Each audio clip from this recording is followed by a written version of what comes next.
Kaya, kahit hindi mo sabihin, parang nakinikinit ako na inisinab itong pagkain mo ng mga kapatid mo. Minsan, mahirap yung buhay ng mahirap eh. Siyempre, sanay sa masarap na pagkain yun. Kadamay mo ko dyan, kakampi mo ko. Tandaan mo. Sa hirap at hirap, nasa iyo ko. Puro hirap, hindi ka naman giginhawan eh. Pero bayo, tandaan mo, kahit anong klaseng pagkain, ito hindi rin kakainin eh. Naawa lang shit, nag-iisa ka. Hindi ako bayaw. May itlog, oh. Tawagin mo ako sa kalungkutan mo, kadamay mo ako bayaw. Tandaan mo. Hindi ko makapabayaan. Bayaw.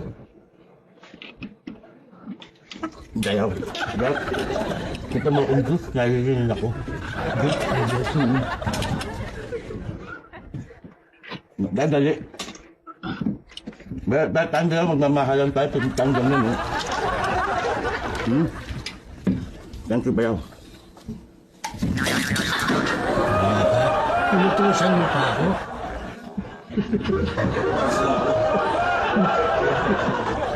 Bayaw, nalunod ako.